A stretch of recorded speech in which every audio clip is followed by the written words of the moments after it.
हमारे जिलाध्यक्ष घनश्याम जी, हमारी लोकप्रिय उम्मीदवार और मेरे सरकार की मंत्री आदरणीय बहन सुश्री उषा ठाकुर जी, मेरे मित्र अमित जी, आदरणीय माहेश्वरी जी, कंचन सिंह जी, कहाँ पे अभी चूंकि मेरी 3 सभाएं और शेष इंदौर में, इसलिए आदरणीय मंच डॉक्टर निशांत खरे जी, युवा आयोग के अध्यक्ष ओम जी, सारे वरिष्ठ बैठे, सुभाष जी, मैं सबको प्रणाम करता हूं और माफी चाहता हूं क्योंकि अभी 3 सभा और करनी है। तो आदरणीय मंच, यहाँ उपस्थित मेरी भाइयों, लाडली बहनों, भांजे भांजियों, मामा की सबको राम राम। कैसे हो? आज एक संदेश लेके आया हूं मेरे बहनों और भाइयों। महू में एक निवेदन करने आया हूं। हमने सरकार नहीं चलाई, हमने परिवार चलाया है। परिवार, ये सब मेरा परिवार है। अच्छा, ईमानदारी से बताना, मैं मुख्यमंत्री लगता हूं कि भैया? अरे जोर से बोलो ना, मुख्यमंत्री की भैया? और भांजे भांजियों का जब वो मामा मामा कह के पुकारते तो मुझे लगता है जैसे मेरा जीवन धन्य हो गया हो। अभी मैं आ रहा था तो इनमें से मुंडी डाल डाल के ओ मामा जरा जरा से बच्चे, और बड़े बच्चे थोड़ी शरारत भी आजकल करते हैं, कहते हैं मामा आई लव यू। अरे आई लव यू टू। ये मामा और भांजे भांजियों का प्रेम है, ईश्वर ने अद्भुत रिश्ता बनाया है। और मेरी बहनों, जो भी काम किया हमने मध्य प्रदेश को, आपको परिवार मान के किया। देखो, मेरे मन में एक तरफ थी, उषा जी भी बैठी है, मुझे लगता था कि मैं भाई हूं और भाई भी सौतेला नहीं हूं, सगा हूं, तो अपना भाई भी बहन को हर साल कुछ ना कुछ देता है। देता है कि नहीं देता? राखी पे देता है। तो मेरे दिल का तू भी तो भाई है, तेरा भी तो कोई फर्ज और धर्म है, तू भी तो कुछ दे। लेकिन एक बात और दिमाग में आई कि साल में एक बार देने से काम नहीं चलेगा। एक बार देने से काम चलता क्या? और इसलिए हमने तय किया कि अपनी लाडली बहनों को हर महीने उनके खाते में पैसा डाला जाएगा। लाडली बहना योजना बनी। मेरी बहनों, दिल से बताना, कैसी योजना है? जोर से बताओ, कैसी योजना है? अच्छा, इस योजना से जिंदगी में बदलाव आया है, खुशियां आई है। मैंने कई बहनों से पूछा क्या बदलाव आया है, तो मुझे कहने लगे भैया आजकल तो घर में ठाठ है, सास बड़े प्यार से बोलती है। और कई ने मुझे कहा कि आजकल तो पतिदेव भी बदले बदले नजर आते हैं। कहते गुड्डू की मम्मी कैसी हो, पैसा आ गया कि नहीं आया? और अब फिर 10 तारीख आ रही है। लेकिन जो बहनें उषा जी छूट गई है, वो जगह जगह मिलती है। हर गांव में 10-10 दिन, क्यों कंचन सिंह जी, 10-10 20-20 बहनें छूट गई साहब। अब आज आप जाके कह देना, चुनाव के 1 महीने के अंदर सब बहनों के नाम, चुनाव के बाद सरकार बनने के 1 महीने के अंदर सबके नाम जोड़ देंगे। अच्छा, उषा जी मेरे पास आई भैया और इन्होंने मुझे कहा कि भैया जिन बहनों की शादी नहीं हुई उनको पैसा क्यों नहीं दे रहे? तो हमारा कॉन्सेप्ट ये था कि बहन मतलब जो शादी होके ससुराल चली जाए। लेकिन मेरे पास कई बेटियां आ गई, मामा हमें नहीं करना है 21 साल में शादी, हम तो पढ़ेंगे लिखेंगे आगे बढ़ेंगे, हमें क्यों नहीं दे रहे? तो अब ये फैसला भी किया है कि मेरी 21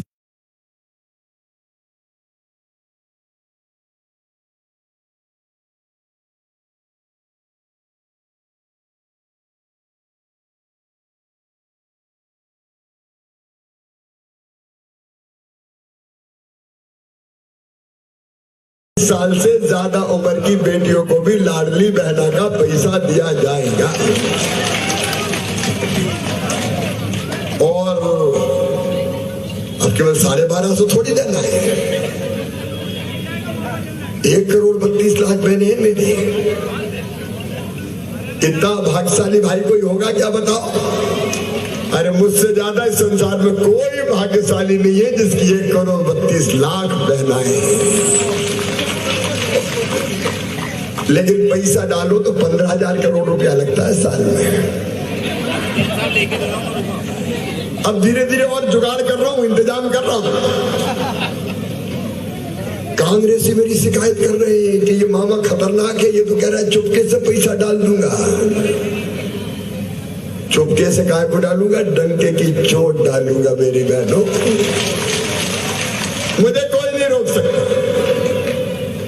और अभी तो 1250 ये मोबाइल जुगाड़ हो जाए तो 1500 करूंगा। 1500 से 1750 करेंगे, 2000, फिर 2250, फिर 2500, फिर 2750 और फिर कितना करेंगे? 3000 करेंगे। आधी आबादी को पूरा न्याय। ये हक दे रहे हैं, ये हक है, हक। मेरे भाई और बहनों बताओ, क्या स्त्री का इस धरती के संसाधनों पे कोई अधिकार नहीं है? क्या वो केवल आंसू बहाती रहेगी? क्या वो केवल हाथ फैलाती रहेगी? मेरी बहनों, हाथ नहीं फैलाने दूंगा। तुम्हारी जिंदगी में खुशियां लाने के लिए मैं इस धरती पर आया हूं। शायद भगवान ने इसलिए मुझे भेजा है। ये करना है क्योंकि बदलना है जिंदगी। और केवल यहीं तक नहीं रहना। स्व सहायता समूह की बहनें कौन कौन है, जरा हाथ उठाओ।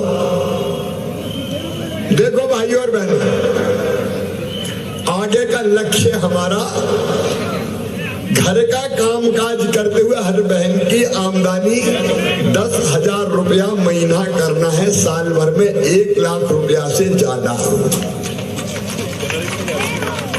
5 साल में हर दीदी को लखपति दीदी बनाऊंगा। लखपति दीदी, गरीब नहीं रहने देंगे। ये ऐसे ही हल्के में नहीं कह रहा, ये संकल्प के साथ कह रहा हूं। लखपति दीदी मतलब 1,00,000 से ज्यादा आय जिसकी वार्षिक हो जाए। हमको जिंदगी बदलना है आपकी। बहन बेटियों की जिंदगी में खुशियां लाना है। और ये पैसा नहीं दिया मैंने आपको, पैसा आत्मविश्वास देता है और पैसा सम्मान भी देता है। मेरी बहनों, तुम्हें सम्मान दिया है, तुम्हें आदर दिया है, तुम्हें मान दिया है, तुम्हें तुम्हारा हक दिया है। और आगे परिवार की सरकार का मतलब क्या है? मेरे किसान भाइयों, 1,000 रुपया तो आपको भी मिल रहे हैं। 6 PM साहब भेज रहे हैं, 6। मैंने भी कहा कि तू भी दे और जुगाड़ में आप भी शामिल हो। जरा व्यवस्था हो जाने दो तो 12,000 थोड़ी रहने देंगे, उधर और बढ़ाएंगे।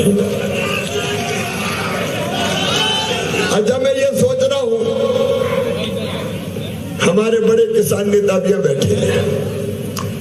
इधर उधर की सब्सिडी खत्म करके सीधे पैसा निकालो और किसान के खाते में डाल दो। क्यों भैया, ठीक रहेगा कि नहीं?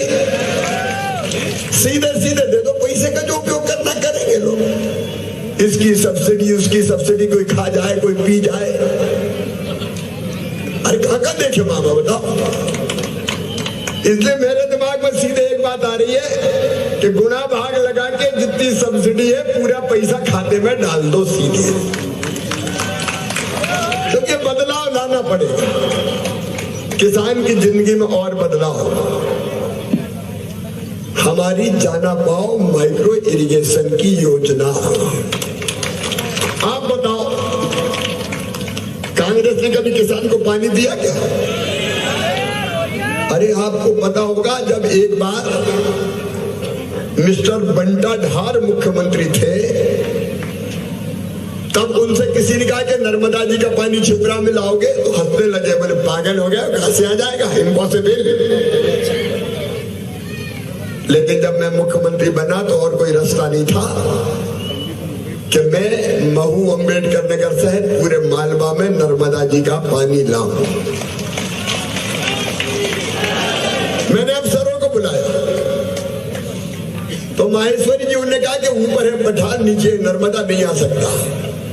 अरे हमने कहा ऊपर है पठार तो बड़े बड़े पाइपों की लाइन बिछाओ, शक्तिशाली मोटर लगाओ, मोटर चलाओ, नर्मदा मैया से कहो पाइप में भर के चली चल मैया, पाइप के सारे चली चल मैया, चली चल मैया। तो मैया आ गई, अपने आप ही ऐसे पानी लाएंगे, क्योंकि किसान के लिए पानी के बिना सब सूना है। किसान को 0% ब्याज पे कर्जा से लेके सारी सुविधाएं दी। आज विस्तार से बताने का समय नहीं है। और विकास के मामले में आप बताओ, जितना विकास, क्योंकि गिनाने का समय नहीं है, जितना विकास उषा दीदी ने, भारतीय जनता पार्टी की सरकार ने किया है, हमने किया है, कभी कांग्रेस ने किया था क्या? अरे कमलनाथ तो रोते ही रहते थे, मैं क्या करूं, मेरे पास पैसे नहीं है। जब तक मुख्यमंत्री बने रोते ही रहे, पैसे ही नहीं है, मामा खजाना खाली कर गया। पैसा ही नहीं तो काहे मुख्यमंत्री बन गया? भैया कौन ने कही थी बन जाओ? अरे ये तो हर कोई कह देगा, धन्नू पन्ना कोई भी कह देगा मेरे पास पैसे ही नहीं है, तो घर बैठो। मामा कह रहा है मेरे पास पैसे की कोई कमी नहीं है, जनता के लिए पैसे की कोई कमी नहीं। और मेरे बेटा बेटियों, तुम्हारे भविष्य को बेहतर बनाने का रोड मैप हमने बना लिया है। गरीब और मध्यम वर्गीय किसान, इन परिवारों के बेटा बेटी अब शानदार स्कूलों में पढ़ेंगे। हम सीएम राइज स्कूल बना रहे हैं, सीएम राइज स्कूल। एक स्कूल की बिल्डिंग 40-40 करोड़ रुपया की, लैब, लाइब्रेरी, स्मार्ट क्लास, बस लेने जाएगी, बस छोड़ने आएगी। अभी कितने बन रहे हैं सीएम राइज आपके हाउस से? 10 और बनाऊंगा, ये समझ लेना। मैं आने वाले समय में हर 25 गांव के बीच में एक सीएम राइज स्कूल, और 25 ही गांव के बच्चे बस से आएंगे, बस से जाएंगे। शानदार स्कूल। गरीब के, किसान के बेटा बेटी प्राइवेट स्कूलों में से, मैं सच कह रहा हूं, मेरा सपना करोड़पतियों के बेटे जिन प्राइवेट स्कूलों में पढ़ते हैं उनसे बेहतर स्कूल बना के दूंगा, उनसे बेहतर स्कूल बना। इन बच्चों की सारी व्यवस्था है। अब बच्चे अभी 5वीं पास करके 6वीं दूसरे गांव जाते हैं तो साइकिल के 4,500 डाले, 8वीं पास करके 9वीं में जाते हैं तो फिर 4,500 डाले, 12वीं में अच्छे नंबर लाए तो मामा ने लैपटॉप दिलवाए, लैपटॉप। अभी तो 75% पे दिलवाए, अब की बार 60% से ज्यादा लाओ, मामा सबको लैपटॉप दिलवाएगा, चिंता मत करो, फर्स्ट क्लास पास हो जाओ। पढ़ते रहो बेटा बेटियों, मामा को है ना काहे की चिंता करनी है अपना। और जो अपने अपने हायर सेकेंडरी स्कूल में नंबर 1 नंबर 2 आएगा बेटा बेटी, उनको मामा स्कूटी भी दिलाएगा, स्कूटी। मैं बच्चों को, भांजे भांजों को पटा रहा हूं, पढ़ो मेरे बच्चों, पढ़ो मेरे बच्चों, मैं स्कूटी दूंगा, मैं स्कूटी दूंगा। तो इस बहाने मेरे बच्चे पढ़ जाएंगे, मेरा काम हो जाएगा। सही बात है कि नहीं बताओ? ये पढ़ाई के लिए प्रेरित कर रहे हैं बच्चों को, ताकि बच्चे अच्छे स्थान पर पहुंच सके। मेडिकल इंजीनियरिंग की पढ़ाई केवल अंग्रेजी में होती थी, कई बच्चे समझ ही नहीं पाते थे अंग्रेजी। बताओ मेरे भाइयों, गांव में बच्चे अंग्रेजी समझते हैं क्या? अधिकांश को नहीं आती, पल्ले नहीं पड़ते, तो कई बच्चे पीछे रह जाते हैं। अपन ने तय किया मध्य प्रदेश की धरती पर मेडिकल की पढ़ाई भी हिंदी में की जाएगी, हिंदी में। और एक बात और, में समय नहीं है, एक क्रांतिकारी फैसला हमने किया। प्राइवेट जो स्कूल है उनके बच्चों का नीट के माध्यम से मेडिकल कॉलेज में एडमिशन ज्यादा होता है। सरकारी स्कूल के बच्चे पिछड़ रहे थे, तो हमने 5% रिजर्वेशन दे दिया सरकारी स्कूल के बच्चों को, उन्हीं की भर्ती करेंगे नीट की परीक्षा के माध्यम से, ताकि गरीब के बेटा बेटी भी आ पाए। एक ने कई क्रांतिकारी फैसले किए और मेडिकल इंजीनियरिंग कॉलेज की जो फीस होगी, प्राइवेट की भी, इंडेक्स जैसे कॉलेज में अगर जाओ तो 14-14 लाख रुपया साल फीस है 5 साल तक। बताओ गरीबों के बेटा बेटी दे सकते हैं क्या? किसानों के दे सकते हैं क्या? तो वो फीस मम्मी पापा नहीं चुकाएंगे, कौन चुकाएगा? जोर से बताओ ना। मामा चुकाएगा। मैं जमाना बदल डालूंगा मेरे बच्चों तुम्हारे लिए। इसलिए सरकार चला रहा है, इसलिए नहीं चला रहा कि बैठ के कोई आनंद उठाना है। बदलना है लोगों की जिंदगी। कांग्रेस के लोग परेशान है। आज तो मैंने एक वीडियो देखा था, रैली में बहनों को धमका रहे हैं भाषण में, स्वास्थ्य सहायता समूह वाली बहनों, तुम बहुत भाजपा के साथ जा रही हो, हमारी सरकार बनी तो तुम्हारे घर में चूल्हा नहीं जलने देंगे, तुम्हारे बच्चों को भूखा मार देंगे। कांग्रेसियों सुन लेना, कमलनाथ जी सुन लेना, दिग्विजय सिंह सुन लेना, मेरा कुछ भी कर दो, मुझे कोई ऐतराज नहीं है। इन्हें तो मेरा पोस्ट डाल के श्राद्ध ही करवा दिया था, मामा तेरा श्राद्ध हो गया। मैंने कहा राख के ढेर में से भी उठ के खड़ा हो जाऊंगा अपनी बहनों के लिए, अपने भाइयों के लिए। मुझे कितनी गाली दो मैं बर्दाश्त कर लूंगा, लेकिन कमलनाथ जी, दिग्विजय सिंह जी, अगर मेरी बहनों की तरफ आंख उठा के देखा तो बर्दाश्त नहीं करूंगा। ऐसी हालत कर दूंगा कि ना जीने दूंगा ना मरने दूंगा। तुम बच्चों के, तुम बहनों के घर में चूल्हा नहीं जलने दोगे? तुम्हारे कार्यकर्ता धमकी दे रहे हैं, तुम बच्चों को भूखा मारोगे। मेरे भांजे भांजियों की तरफ उठने वाला हाथ बचेगा नहीं, मैं साफ कह देना चाहता हूं। ये राजनीति का घटिया इस तरह चलने नहीं दूंगा। इनके लिए जी रहा हूं, भविष्य बेहतर बनाना है, अच्छा मध्य प्रदेश खड़ा करना है। और भाई और बहनों, अगले टर्म के लिए एक और काम, हर परिवार एक रोजगार, प्रत्येक परिवार एक रोजगार। वो रोजगार शासकीय नौकरी या मुख्यमंत्री सीखो कमाओ योजना या निवेश के माध्यम से रोजगार, स्व सहायता समूह के माध्यम से रोजगार, या फिर मुख्यमंत्री उद्यम क्रांति जैसी योजनाओं के माध्यम से रोजगार। एक सदस्य को परिवार में रोजगार मिलेगा ही, बिना रोजगार के नहीं छोड़ेंगे किसी परिवार में। मैं केवल काम की बात कर रहा हूं क्योंकि समय की सीमा है। और मेरी बहनों, रसोई गैस का सिलेंडर 450 में ही देंगे, चिंता मत करना। आपकी जिंदगी बेहतर बनाने के लिए काम कर रहे हैं। ये कांग्रेस ने अपनी सब योजना बंद कर दी थी, 7 साल में नहीं रहा। तो कमलनाथ कह रहे थे मैंने क्या पाप किया, मेरा गुनाह क्या था, मेरी सरकार गिराई। तुम्हारा गुनाह यह था कि तुमने संबल योजना बंद कर दी थी कमलनाथ, मेरी बहनों के पैसे बंद कर दिए थे तुमने। बेटा बेटी के जन्म के पहले 4000 और बाद में 12000। कमलनाथ आपने पाप किया था। गरीब को अंतिम संस्कार के लिए मैं 5000 रुपया कफन के देता था, वो कफन भी तुमने छीन लिया था। तुमने पाप किया था, पाप तुमने पाप किया था कमलनाथ।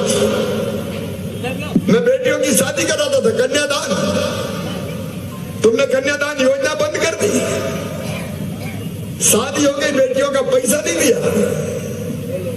तुमने पाप किया था कमलनाथ। आदिवासी बेका भारिया शहरिया बहनों के खाते में मैं 1000 रुपया डालता था, तुमने बंद कर दिए थे। तुमने पाप किया था। तुमने बुजुर्गों की तीर्थ यात्रा बंद कर दी थी। मैं बुजुर्गों को तीर्थ ले जाता था, कमलनाथ दादा ने वो भी बंद करवा दी। अब फिर तीर्थ यात्रा चालू। उषा जी बैठी, रेल से नहीं, अब हवाई जहाज से भी हम तीर्थ ले जा रहे हैं। तुमने पाप किया था कमलनाथ, जवाब देना पड़ेगा। प्रधानमंत्री श्रीमान नरेंद्र मोदी जी ने किसान सम्मान निधि के नाम मांगे थे, तुमने नाम नहीं भेजे। तुम्हारा क्या बिगड़ता था? किसानों को पैसा मिल जाता, क्या बिगड़ता था? मैंने भेजे आने के बाद। तुमने पाप किया था।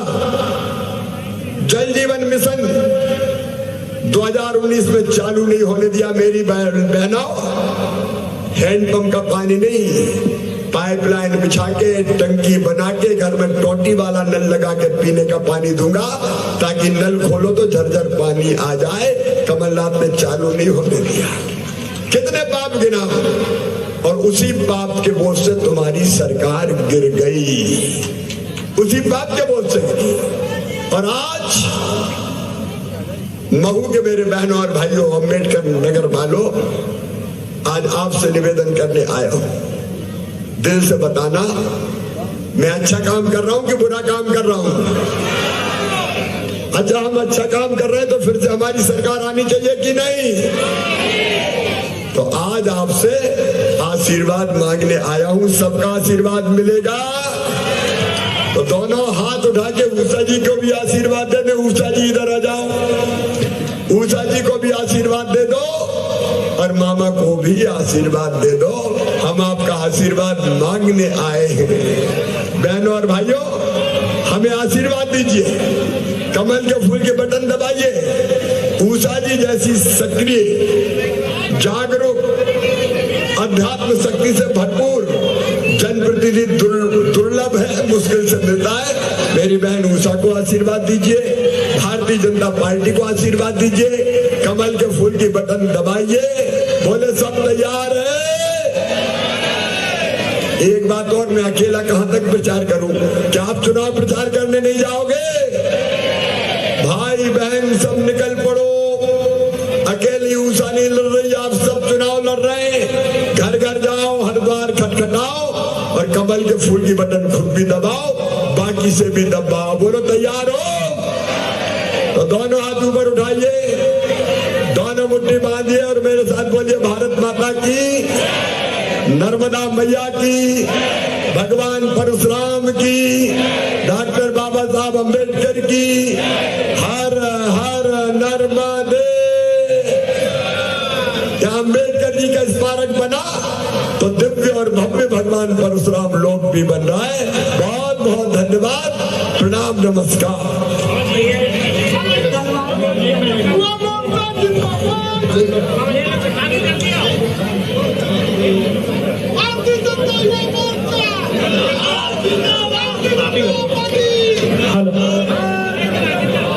मैं हमारे चुनाव संचालक श्री सुभाष माधव जी से निवेदन करूंगा कि वह आभार प्रकट करें और भोजन की व्यवस्था उत्तम वाटिका में पास में ही रखी गई है। आप सभी से साथ सम्मान निवेदन है कि भोजन ग्रहण करके जाएं। मैं सुभाष माधव जी से निवेदन करूंगा कि वे आभार प्रदर्शन करें। हर कमल का बटन दबाना है, घर घर कमल खिलाना है। कमल का बटन दबाना है, घर घर कमल खिलाना है। भारतीय जनता पार्टी को, भारतीय जनता पार्टी को फिर से विजय बनाना है। कमल का बटन दबाना है, घर घर कमल खिलाना है। सम्मेलन में दबाना है, आप सब लोग कमल खिलाना है। बड़ी संख्या में एक छोटी सी सूचना में एकत्र हुए, कार्यक्रम को सफल बनाया। मैं सभी का हृदय से आभार प्रकट करता हूं। जय हिंद, जय भारत। बटन दबाना है, घर घर कमल खिलाना है। कमल का बटन दबाना है, घर घर कमल खिलाना है। भारतीय जनता पार्टी को, भारतीय जनता पार्टी को फिर से विजय दिलाना है। कमल का बटन दबाना है, घर घर कमल खिलाना है।